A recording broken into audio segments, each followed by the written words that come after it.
मध्य प्रदेश शासन स्कूल शिक्षा विभाग मंत्रालय वल्लभ भवन भोपाल की ओर से 8 सितंबर 2022 को एक आदेश जारी हुआ है। स्थानांतरण नीति को लेकर किस नियम के तहत स्थानांतरण किए जाएंगे और प्रति वर्ष किस दिनांक से किस दिनांक तक स्थानांतरण नीति ओपन रहेगी, सब कुछ हम जानते हैं। क्या होगी प्रक्रिया वह भी हम जानेंगे और क्या कालावधि होगी वह भी हम सब कुछ जानेंगे। आदेश काफ़ी बड़ा है, हम इसमें से खास खास पॉइंट समझेंगे। चलिए इसे पढ़ना स्टार्ट करते हैं। सबसे पहले हम ऊपर की कुछ लाइनें पढ़ लेते हैं, फिर इसके बाद इसमें आगे हम खास खास बिंदु समझेंगे। भूमिका एवं उद्देश्य शिक्षा विभाग में विशिष्ट परिस्थितियों से जनित आवश्यकताओं के दृष्टिगत यह विभागीय नवीन स्थानांतरण नीति तैयार की गई है। शिक्षण सत्र प्रति वर्ष एक निश्चित समय पर प्रारंभ होगा, अतः इस नीति का प्रमुख उद्देश्य शिक्षण सत्र प्रारंभ होने से पूर्व विद्यालयों में शिक्षकों की युक्तियुक्त उपलब्धता सुनिश्चित करना है। सामान्य प्रशासन विभाग द्वारा प्रतिवर्ष जारी होने वाली स्थानांतरण नीति से इस नीति को पृथक रखा गया है, क्योंकि इस शिक्षण सत्र के दौरान स्थानांतरण प्रक्रिया संचालित होने से विद्यालयों में पठन पाठन की अपूरणीय क्षति होती है। इस नीति के तहत शिक्षकों के स्थानांतरण प्रत्येक वर्ष ग्रीष्मकालीन अवकाश की अवधि के पूर्व निश्चित कालखंड के लिए किए जाएंगे, ताकि सत्र प्रारंभ होने पर पठन पाठन सुचारू ढंग से संपादित हो सके। इस नीति का अन्य प्रमुख उद्देश्य राष्ट्रीय शिक्षा नीति 2020 के परिपालन में पारदर्शी प्रक्रिया के माध्यम से विद्यालयों की आवश्यकता के आधार पर समानतापूर्ण ढंग से शिक्षकों के स्थानांतरण का प्रयोजन करना है। आइए हम इसमें खास खास बिंदु देखते हैं। यहाँ पर सबसे पहले हम ये देखेंगे कि किस कालखंड कितनी अवधि में इसके लिए छूट प्रदान की जाएगी। यहाँ पर है 2.5 बिंदु। शिक्षक सहित समस्त विभागों संवर्गों के लिए स्थानांतरण प्रक्रिया प्रतिवर्ष 15 मई तक की समय अवधि में पूर्ण की जाएगी। समय सारणी निम्नानुसार है। हम समय सारणी का अवलोकन करते हैं। नंबर 1, नवीन विद्यालय प्रारंभ करना, संकाय वृद्धि, पदों का युक्तियुक्तकरण इत्यादि के फलस्वरूप सेट अप में संशोधन। समय सीमा होगी 31 दिसंबर तक। दायित्व होगा आयुक्त लोक शिक्षण का। और सेकंड बिंदु है एजुकेशन पोर्टल पर प्रत्येक लोक सेवक की व्यक्तिगत व पदस्थापना संबंधी जानकारी अद्यतन कराने संबंधी प्रक्रिया को पूर्ण करना। इसकी समय अवधि होगी 15 जनवरी तक। और यह दायित्व दिया जाएगा समस्त कार्यालय प्रमुख, संकुल प्राचार्य, आहरण संवितरण अधिकारी, जिला शिक्षा अधिकारी, संभागीय संयुक्त संचालक, आयुक्त लोक शिक्षण को यह दायित्व प्रदान किया जाएगा। नेक्स्ट बिंदु है वास्तविक एवं प्रत्याशित रिक्तियों का निर्धारण, और इसकी समय सीमा है 31 जनवरी तक। जिला शिक्षा अधिकारी, संभागीय संयुक्त संचालक, आयुक्त लोक शिक्षण को इसका दायित्व दिया जाएगा। चौथा बिंदु है रिक्त पदों को एजुकेशन पोर्टल पर प्रदर्शित करना। इसकी समय सीमा है 1 मार्च तक और इसका दायित्व दिया जाएगा आयुक्त लोक शिक्षण को। पांचवा बिंदु है पोर्टल पर ऑनलाइन आवेदन प्राप्त करने का, और इसकी तिथि होगी 31 मार्च तक आवेदन प्राप्त किए जाएंगे पोर्टल से और दायित्व दिया जाएगा आयुक्त लोक शिक्षण को। छठा बिंदु है ऑनलाइन स्थानांतरण आदेश जनरेट करना, और इसकी समय सीमा है 30 अप्रैल तक। आयुक्त लोक शिक्षण को इसका दायित्व दिया जाएगा। सातवां और अंतिम बिंदु है भार मुक्ति कार्यभार ग्रहण करने संबंधी कार्यवाही पूर्ण करना। इसकी तिथि होगी 15 मई तक। इसका जो है कार्य और दायित्व दिया जाएगा समस्त कार्यालय प्रमुख, संकुल प्राचार्य, आरोहण संवितरण अधिकारी, जिला शिक्षा अधिकारी एवं संभागीय संयुक्त संचालक को इसका दायित्व सौंपा जाएगा।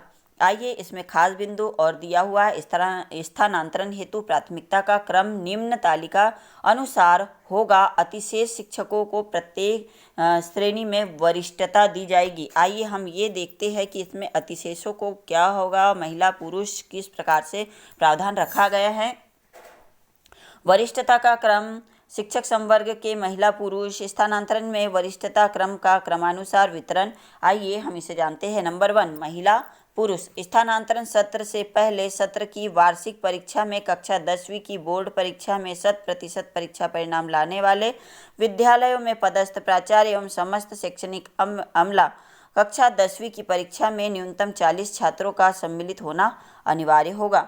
सेकंड बिंदु है वरिष्ठता का क्रम 2 और शिक्षक संवर्ग के महिला और पुरुष में महिला वर्ग के लिए स्थानांतरण में वरिष्ठता क्रम का क्रमानुसार विवरण होगा। स्वयं अथवा परिवार के सदस्य गंभीर बीमारी से पीड़ित होने की स्थिति में इन्हें प्राथमिकता दी जाएगी।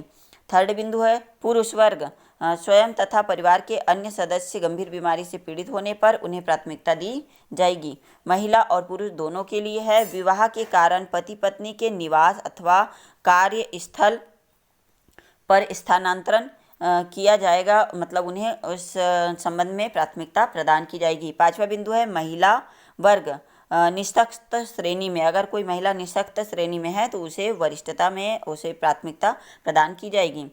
छठा बिंदु है पुरुष वर्ग। निःशक्त श्रेणी में अगर है तो उन्हें प्राथमिकता प्रदान की जाएगी स्थानांतरण में। सातवां बिंदु महिला पुरुष विधवा अथवा परित्यक्तता या विधुर है तो उन्हें प्राथमिकता प्रदान की जाएगी। आठवां बिंदु महिला कोविड-19 जनित जटिल स्थिति के कारण पदस्थापना स्थल से अन्य स्थल पर चिकित्सीय आवश्यकता होने पर उन्हें प्राथमिकता प्रदान की जाएगी।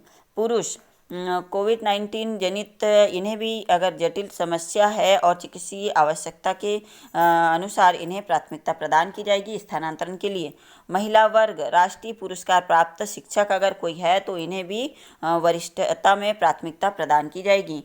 11वां बिंदु है पुरुष वर्ग राष्ट्रीय पुरस्कार प्राप्त है तो इन्हें भी प्राथमिकता दी जाएगी। फिर है महिला वर्ग राज्य पुरस्कार प्राप्त शिक्षक है तब उन्हें प्राथमिकता प्रदान की जाएगी। पुरुष को भी राष्ट्रीय पुरस्कार अगर प्राप्त है, राज्य का पुरस्कार भी प्राप्त है तो उन्हें प्राथमिकता प्रदान की जाएगी। 14वां बिंदु है महिला वर्ग एक से अधिक आवेदक होने पर अतिशेष शिक्षक को वरिष्ठता दी जाएगी। यदि किसी पद के लिए एक से अधिक आवेदन आते हैं तो वहाँ पर जो अतिशेष शिक्षक होगा उसे वरिष्ठता दी जाएगी, प्राथमिकता दी जाएगी। पुरुष वर्ग में एक से अधिक आवेदन होने पर यहाँ पर भी अतिशेष शिक्षक को वरिष्ठता या प्राथमिकता दी जाएगी। महिला वर्ग 16वें नंबर पर है एक से अधिक आवेदक होने पर वरिष्ठ शिक्षक यानी संपूर्ण सेवा अवधि के आधार पर को वरिष्ठता दी जाएगी। अब यहाँ पर जो सबसे लास्ट में वरिष्ठता की बात की जाए तो उम्र जिसकी सबसे अधिक हो, जिसकी सेवा काल अवधि अधिक हो चुकी हो, उन्हें यहाँ पर वरिष्ठता प्रदान की जाएगी महिला वर्ग में। और पुरुष वर्ग में भी एक से अधिक अगर आवेदन किसी एक स्कूल के लिए आते हैं तो वहाँ पर जो वरिष्ठ होगा, जो सेवा अवधि जिसकी अधिक हो चुकी होगी, उसको वरिष्ठता दी जाएगी। इस प्रकार से यह पूरी नीति तैयार की गई है और इसमें अतिशय शिक्षकों के लिए प्राथमिकता दी गई है। अतिशय शिक्षकों के लिए यहाँ पर एक पॉइंट दिया हुआ है, आइए हम उसे जानते हैं। अतिशय शिक्षकों का चिन्हांकन एवं स्थानांतरण। उपयुक्त कंडिका 2.10, 2.11 एवं 2.12 में वर्णित मापदंडों के आधार पर विभिन्न शैक्षणिक संस्थाओं में संख्या व विषयमान से जैसे भी स्थिति हो अतिशय शिक्षकों का चिन्हांकन किया जाएगा। संस्था विशेष में कार्यरत अतिशेष शिक्षक एजुकेशन पोर्टल पर प्रदर्शित होंगे। संख्या अथवा विषय मान से जैसे भी स्थिति हो अतिशय शिक्षकों का चिन्हांकन पदस्थापना संस्था में उनकी कार्यरत सेवा अवधि के आधार पर वरिष्ठता क्रम में किया जाएगा। तात्पर्य यह है कि जो शिक्षक वर्तमान पदस्थापना वाली संस्था में सबसे ज़्यादा समय से कार्यरत है वे अतिशेष की श्रेणी में चिन्हित होंगे। मतलब अब यहाँ पर नियम चेंज हो चुका है। जो शिक्षक पहले कनिष्ठ थे उनको अतिशेष माना जा रहा था, लेकिन यहाँ पर इस नीति में चेंज कर दिया गया है। जो सबसे अधिक समय से उस संस्था में पदस्थ है उन्हें अतिशेष मान लिया गया है और उन्हें अतिशेष मानकर अन्यत्र ट्रांसफ़र किया जाएगा।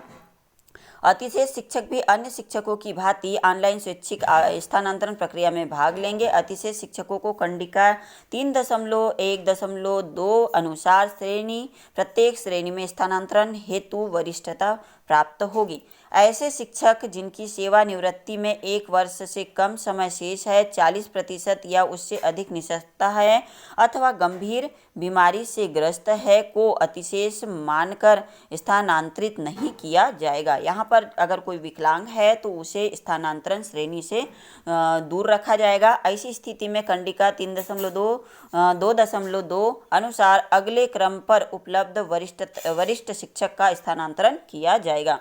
ऐसे अतिशेष शिक्षक जिनके द्वारा स्वैच्छिक स्थानांतरण प्रक्रिया में भाग नहीं लिया गया अथवा उनका स्वैच्छिक स्थानांतरण आवेदन वरिष्ठता क्रम में न आने से असफल हो गया है, उनका प्रशासनिक स्थानांतरण शिक्षक विहीन अथवा शिक्षकों की कमी वाली संस्थाओं में किया जाएगा।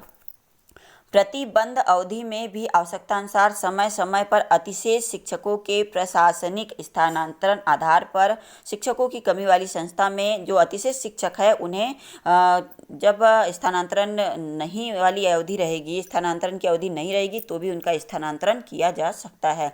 अध्यापक, शिक्षाकर्मी, संविदा शिक्षक, गुरुजी जैसे भी स्थिति हो, यदि उनकी नवीन संवर्ग में नियुक्ति नहीं हुई है उनको अतिशेष घोषित कर अन्यत्र प्रदर्शन नहीं किया जाएगा। जिनका अभी संविलियन नहीं हुआ है उन्हें अतिशेष की श्रेणी में नहीं रखा जाएगा, क्योंकि ऐसे लोक सेवकों की नियुक्ति संस्था विशेष के लिए ही की गई है।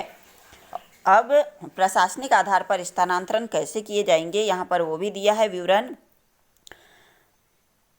शिक्षक विहीन तथा शिक्षकों की कमी वाली शालाओं में रिक्त पदों की पूर्ति, प्रतिनियुक्ति से वापसी, न्यायालयीन निर्णयों के अनुपालन, गंभीर शिकायतों अथवा शिकायत से दोष सिद्ध पाए जाने की दृष्टिगत गंभीर अनुशासनहीनता की स्थिति में संस्था शाला प्रमुखों द्वारा की गई अनुशंसा पर प्रशासनिक आधार पर स्थानांतरण किए जाएंगे। मतलब प्रशासनिक जो स्थानांतरण होंगे वह कोई गंभीर के खिलाफ कोई आरोप लगे हो या कोई अनुशासनहीनता की हुई हो, ये पहले पॉइंट से यह स्पष्ट होता है, तो वहाँ पर सभी अनुशंसा करते हैं तब उसका प्रशासनिक स्थानांतरण किया जाएगा। आगे इसमें बहुत कुछ दिया हुआ है, बहुत बड़ा आदेश है, पूरी इसमें रूल पुस्तिका टाइप बहुत बड़ा आदेश दिया हुआ है। मैं इसको अपलोड कर दूंगी डिस्क्रिप्शन में, आप वहां से इसे डाउनलोड करके विस्तृत इसका अवलोकन कर सकते हैं। आई होप आपको ये जानकारी पसंद आई हो और जानकारी अच्छी लगी हो तो इसे अधिक से अधिक शेयर करें और एक लाइक कर दीजिए अगर पसंद हो तो। चैनल पर नए हो तो सब्सक्राइब करके नोटिफिकेशन बेल को ऑल पर सिलेक्ट कर दीजिए, क्योंकि मैं ऐसे ही नए अपडेट के साथ आते रहती हूँ। मिलते हैं फिर नेक्स्ट नए आदेश के साथ, तब तक के लिए बाय बाय।